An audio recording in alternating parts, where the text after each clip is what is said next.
quick video because I just want to share some facts. But the biggest perpetrators against women, children, and men are men. And these are statistics. This is data. And personally, this is what I have witnessed to in law enforcement. And the men we're talking about here are not the boogeyman. You know, they're not jumping out of a bush at the park when you're running by, which does happen sometimes.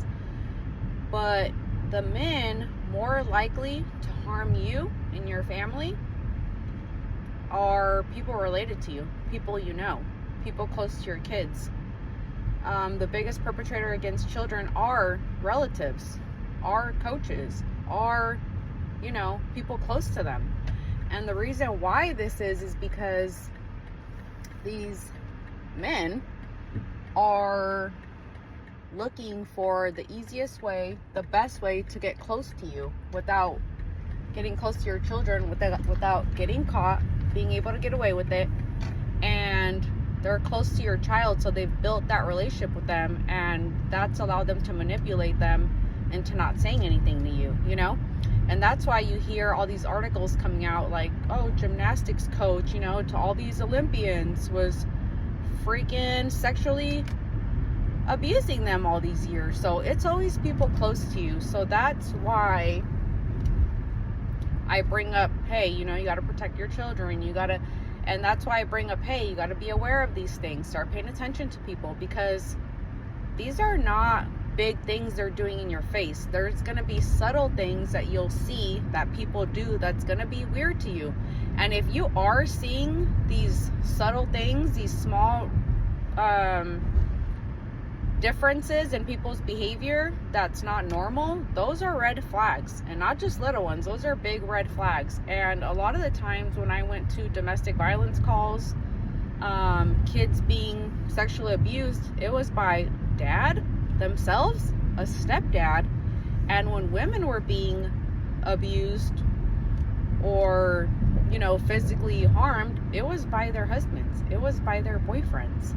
So it's not gonna be the boogeyman you gotta look out for. It's people that you know and that people are close to you. And it doesn't start off with physical abuse a lot of times. It starts off with like financial abuse, you know, emotional abuse. Then it leads to physical abuse. And it's up to you to be able to see these signs, get yourself out of it, ask for help, have the courage to call law enforcement, have the courage to look for resources.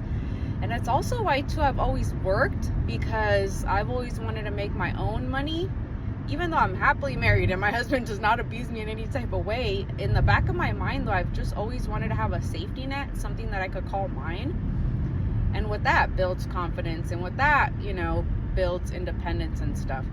So these are things to think about, ladies. Like, pay attention to people around you, pay attention to people around your children, and also talk to your children about adults and what's okay and not okay for them to do.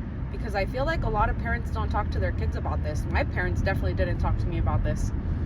And when my girls were in school, I used to tell them, don't ever go into a bathroom where a man or a boy is lurking around. If there's a boy lurking around during a break and you're going to the bathroom, go to another bathroom. I never let male doctors see my daughters. They always had female doctors. Like, I've never let strangers, men around my daughters ever, alone, ever. They were not allowed to spend the night at people's houses unless I met their parents. And a lot of times it was just military families, which, yes, cases happen, but, you know, less likely. So I was very strict with them with some things and more lenient on other things, but that's up to you, you know. And because of my experience, I'm a little more, you know, savvy and stuff, like what I'm looking for.